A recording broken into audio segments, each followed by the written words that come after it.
Accounting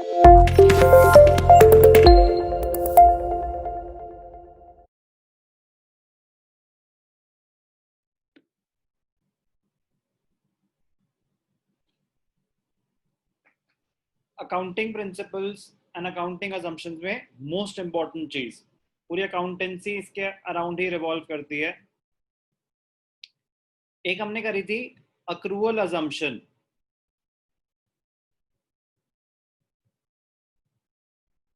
accounting assumption में हमने करी थी अक्रूवल असम्पशन। क्या सीखा था हमने अक्रूवल असम्पशन में? A transaction is recorded when it takes place. A transaction is recorded when it takes place and not when the settlement takes place. मतलब जो ट्रांजैक्शन जिस पीरियड से रिलेट करती है उस पीरियड में रिकॉर्ड करी जाएगी, पैसे मिलें या ना मिलें उससे फर्क नहीं पड़ता। Assumption, it will be assumed कि आपने अक्रूवल बेसिस ऑफ अकाउंटिंग तो फॉलो करा ही होगा, नहीं फॉलो करा तो आपकी स्टेटमेंट्स इनवैलिड मानी जाएंगी। कैश बेसिस अकाउंटिंग अलाउड नहीं होती। एक्सेप्शंस है जहां पे अलाउड है, नॉट फॉर प्रॉफिट ऑर्गेनाइजेशंस को, चैरिटेबल हॉस्पिटल्स को, क्लिनिक्स में डॉक्टर्स को अलाउड है कैश बेसिस। कुछ एक एक्सेप्शन है, नॉर्मल बिजनेस ऑर्गेनाइजेशंस को कैश बेसिस अलाउड नहीं है। अजम्पशन है कि आपने अक्रूवल बेसिस पे ही अपने अकाउंट्स बनाए होंगे। अब ये थी अजम्पशंस। अकाउंटिंग प्रिंसिपल जो अक्रूवल अजम्पशन है, इसी को ही दो पार्ट्स में डिवाइड करके अकाउंटिंग प्रिंसिपल्स बन गए।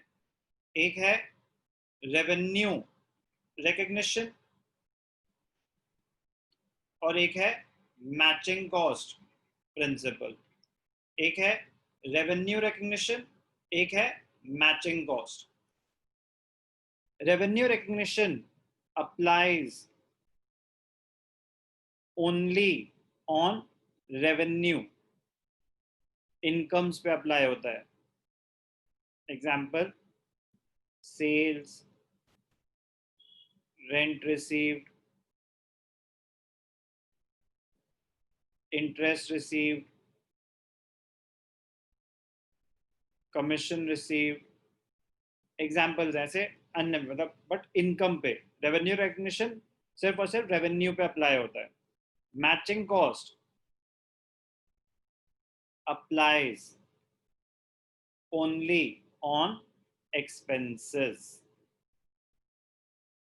तो रेवेन्यू रिकग्निशन रेवेन्यू की बात करेगा, मैचिंग कॉस्ट एक्सपेंसेस की बात करेगा, और accrual assumption it applies on assets, liabilities, capital, revenue and expenses. Accrual assumption सब पे अप्लाई करता है।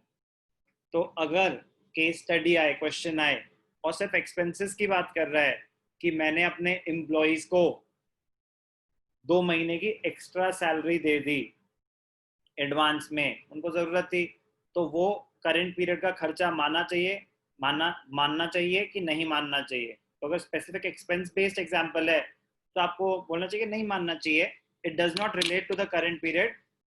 कौन कहता है? Matching cost principal.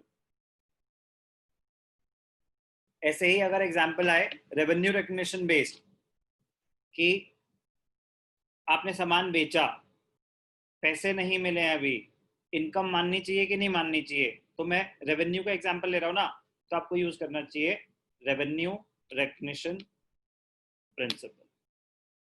Accrual assumption एक ब्रॉड हेड है, वो अजम्पशन है, वो सब पे अप्लाई होती है।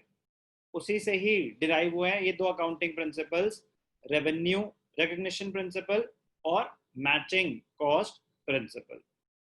इंटर रिलेटेड है, तो हम ये एक साथ स्टडी करेंगे। ध्यान से देखना, रेवेन्यू रिकग्निशन पढ़ते हैं पहले, फिर मैचिंग कॉस्ट भी साथ ही करेंगे। Revenue recognition very very important. Revenue recognition concept क्या कहता है? according to the revenue recognition concept, revenue is considered to have been realized. It is considered to have been realized when a transaction has been entered into, when a transaction has been entered into, and the obligation to receive the payment is established. Right to receive the payment has been established. आपका हक बन चुका है पैसे लेने का, मतलब आप अपना काम कर चुके हो, आप अपना काम कर चुके हो. Obligation to receive the payment has been established, तो उस पीरियड की रेवेन्यू माना जाएगा. पैसे मिले अभी या नहीं मिले उससे फर्क नहीं पड़ता. कौन कहता है? Revenue recognition concept. स्टेटमेंट एक बार दोबारा पढ़ेंगे. According to the revenue recognition concept, revenue is considered to have been realized when a transaction has been entered into and the obligation to receive the amount is established. It is to be noted that recognizing revenue and receipt of an amount, कह रहे revenue recognize करना और पैसे receive करना, receipt of an account, are two separate aspects. Let us take an example to understand it. An enterprise sells goods in February 2018. 2018 में आपने सामान बेचा and receives the amount in April. April में जाके पैसे मिले. कह रहे फिर रेवेन्यू कब माने हम, फरवरी में या अप्रैल में? Revenue of the sales should be recognized in February. That is when the goods are sold, because the legal obligation to receive the payment is established in February. Let us take another example. Suppose an enterprise received an advance in February. Advance में आपके पास पैसे आ गए February में, and the sales are to be made in May. सामान बेचा आपने May में जाके, तो कह रहा है February में एडवांस आ गया, सामान बेचा May में जाके, तो फिर क्या करना चाहिए? कब इसकी इनकम मानूं, कब रेवेन्यू रिकग्नाइज करूं? कह रहे पैसे मिलने से कोई फर्क नहीं पड़ता. अभी आपने काम थोड़ी ना किया फरवरी में, काम तो मई में जाके करा है आपने.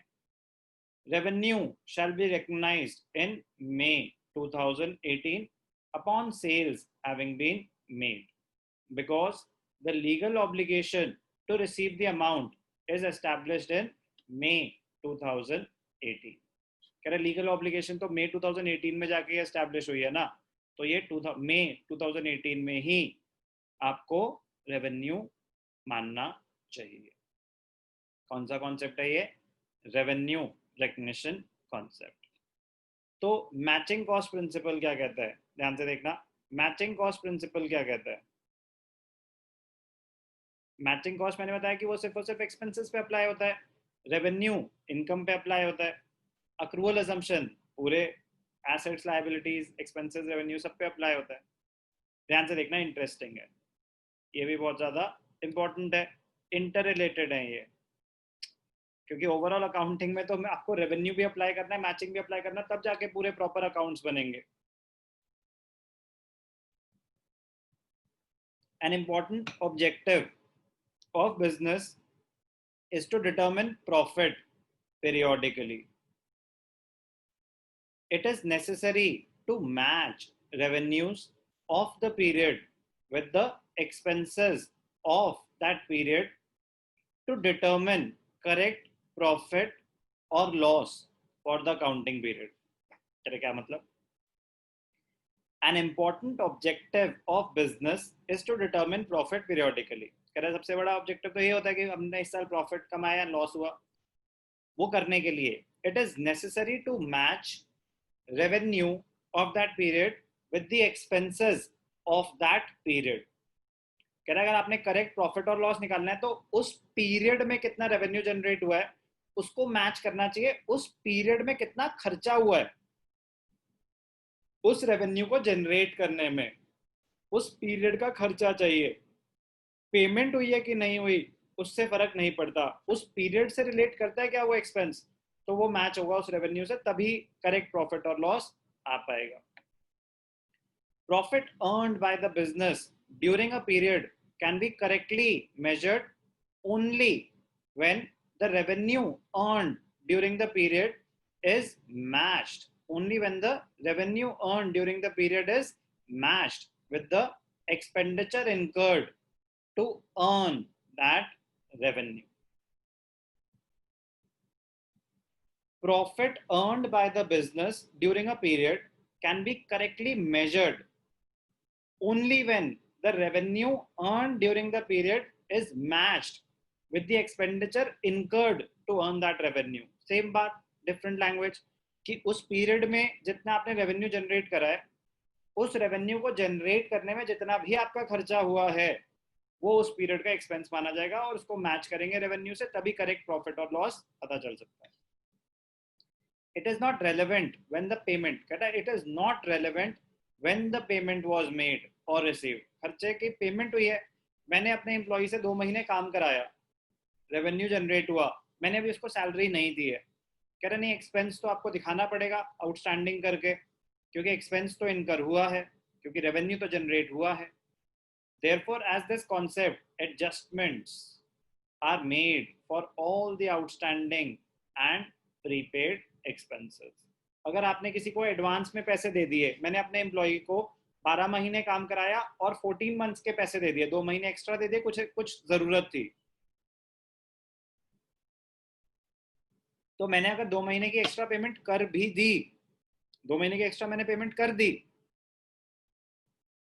तो बट उसका रेवेन्यू तो मुझे अभी जनरेट नहीं हुआ है, उसका बेनिफिट तो अभी डिराइव नहीं हुआ है, वो 2 महीने का बेनिफिट तो मुझे आगे जाके मिलेगा, तो वो 2 महीने की जो मैंने एक्स्ट्रा पेमेंट करी है वो करंट पीरियड का एक्सपेंस नहीं मानना चाहिए, क्योंकि वो रेवेन्यू के साथ मैच ही नहीं हो रहा, वो 2 महीने का तो एक्स्ट्रा है, वो तो आगे जाके रेवेन्यू जनरेट होगा, तो उसको प्रीपेड एक्सपेंसेस मान के एडजस्टमेंट कर लेनी चाहिए, अपने एक्सपेंसेस में से माइनस कर देना चाहिए.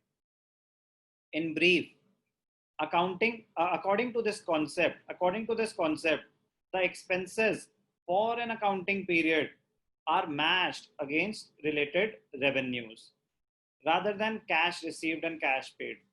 कह रहे कैश बेसिस में होता है, कितना कैश आया कितना कैश गया वो आपस में एडजस्ट हो जाता है, एंड में इतना कैश बच गया. कह रहे नहीं, अक्रूवल बेसिस में उस पीरियड में कितना रेवेन्यू रियलाइज हुआ, पैसे मिले या नहीं मिले कोई बात नहीं, तो कितना रेवेन्यू जनरेट हुआ उस पीरियड का उसको मैच करो, उसको जनरेट करने में कितना एक्सपेंसेस इनकर हुए, पेमेंट हुई या नहीं उससे फर्क नहीं पड़ता. तो ये बहुत इंपॉर्टेंट पॉइंट है. It is because of this concept that we make adjustments for outstanding and prepaid expenses. This concept should be followed while preparing financial statements to have a true and fair view of the profitability and financial position of a business. कह रहे अगर true and fair view चाहिए business का, तो matching principal एक ही बात है, revenue recognition दोनों अप्लाई करने पड़ेंगे along with the accrual assumption. इसको भी एक बार हम रिवाइज कर लेंगे, पहले हम कर चुके हैं एक बारी, बट एग्जैक्टली सेम बात करेगी ये भी. अक्रूवल अजम्पशन, बट ये क्या है, अजम्पशन है, ब्रॉडर हेड है, ये तो अप्लाई होगा ही होगा. According to the accrual assumption, a transaction is recorded in the books of accounts at the time when it is entered into and not when the settlement takes place. कह रहे payment कब हुई उससे कोई लेना देना नहीं है, जब ट्रांजैक्शन हो गई काम हो गया वो उस पीरियड में रिकॉर्ड हो जाएगी. Thus, revenue is recognized when it is realized, when the sale is complete or services are rendered. It is immaterial whether cash is received or not. Similarly, expenses are recognized as expenses in the accounting period in which the related revenue to it is recognized, so that it can be matched whether they have been paid or not. So accrual assumption broader head है, वो सब cover करता है, वो revenue भी cover करता है, वो एक्सपेंसेस भी कवर करता है. This concept is particularly important because it recognizes assets, liabilities, revenue and expenses as and when transactions relating to it are entered into. Under this concept, profit is regarded as earned at the time the goods or services are sold or rendered to a customer. That is, when the legal title is passed to the customer. who in turn has an obligation to pay for them. कह रहा जब legal title पास हो गया तो revenue मान लिया जाएगा, पैसे आए या नहीं आए, obligation to receive the payment तो आ ही गई. Similarly, expense is regarded as incurred when the goods or services are purchased or availed.